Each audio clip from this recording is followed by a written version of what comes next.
Hello and welcome back to Down the Track. In this episode, we'll be previewing the second test match between England and New Zealand.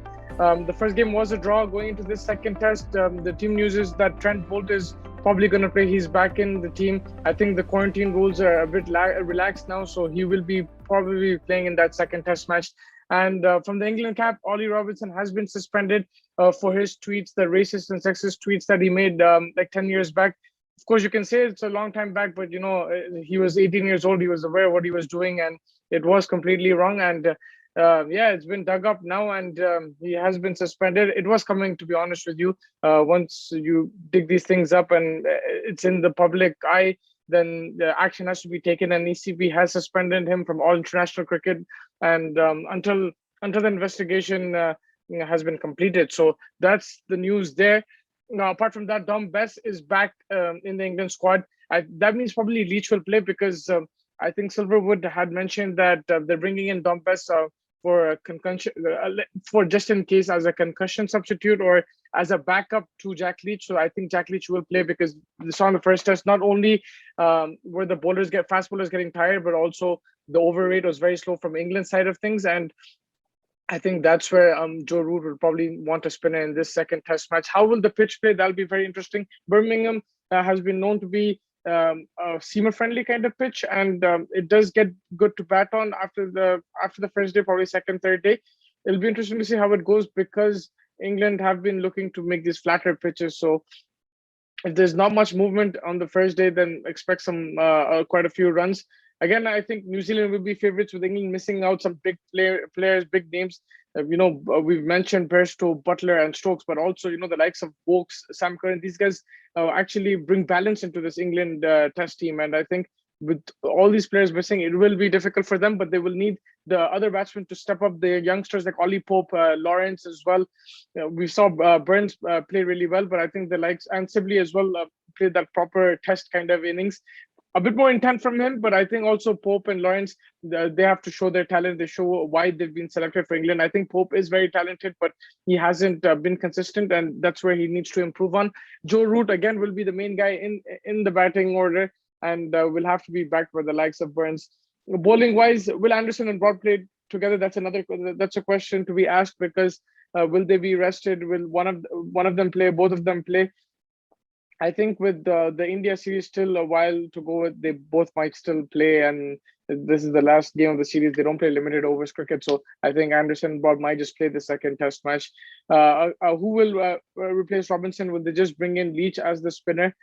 And yeah, I think New Zealand side of things, if Trent Bolt coming in, they might drop Santner, or they might drop even the extra batsman if needed, like a Colin de Grandhomme. But I think it might be a swap with Santner. Santner did look in a bit of pain, and he wasn't too effective in that first Test match.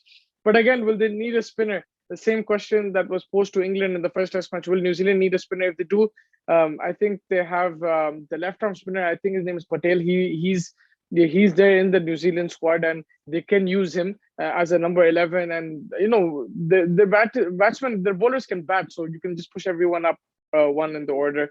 Tim Southee in fantastic form. How will he perform with the Bolt there as well? I think this New Zealand team looks really good.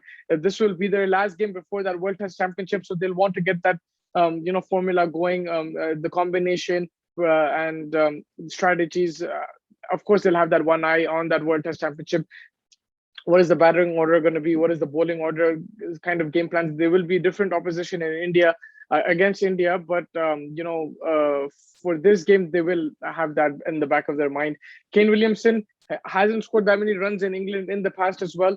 Didn't score that many in the first Test match, so he will want to prove a point there for sure.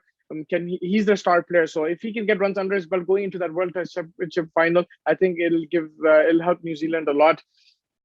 Also, I think Conway's been fantastic. First Test match, he was brilliant. Also, the fact that he's played in England before, he's played in the county, I think that's given him an advantage. But to score runs in Lords in an international Test match on debut, I think it'll give him a ton of confidence going into that World Test Championship. So for New Zealand, it's combinations, permutations. I think without rain, they would have won that first Test match as well. So they will be playing aggressive cricket. The intent is always to win, but at the same time, they don't want to they don't want too many injuries or anything like that, so they have to be a bit careful on those side of things. But knowing this team, they're a very nice team, very nice people. Everyone likes New Zealand, but their approach is actually ruthless. Even if you saw the first Test match, the way they declared early and went for that win, even though they didn't get it, you could see that it's there.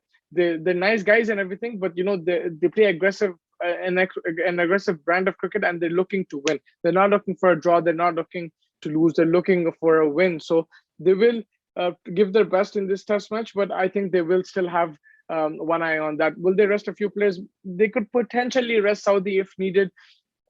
Maybe in a couple of other players. Jamieson, I felt that he didn't find his rhythm totally in Lords. That slope was kind of an issue for him. But how will he play in the second Test match? I think he'll want to play and get that rhythm back going into that final in Southampton. So all to play for in this Test match. It's a deciding Test match. Whoever wins will win the series. So yeah, but I think for New Zealand, it's more about preparation, whereas England, they'll want to prove a point that their younger players can step up, and they do have a lot of variety in the squad. And come with that India tour coming up as well. So India touring England after the World Test Championship, I think that they'll want to go into that with a series win. And if they can do that without the star players, I think it'll be magnificent for them. I think for me, New Zealand are favorites going into this game. I'm predicting them to win. I said 1-0 before the start of the series. I was predicting a draw because of rain, and that's what happened in the first test. Hopefully, the skies are clear for the second test match, and we have the full 5 days. And if it is full 5 days, I feel that there will be a result. I know there's talk about flatter tracks and everything, but in England, I just feel if you play full 5 days, more likely than not, then you will have a result. And I'm tipping New Zealand for this test match. Make sure you tune in for the daily content as well. And thank you so much for joining me. Comment with your questions and comments for this game. And apart from that, make sure you like and subscribe to our channel. And thank you so much for joining me. Take care.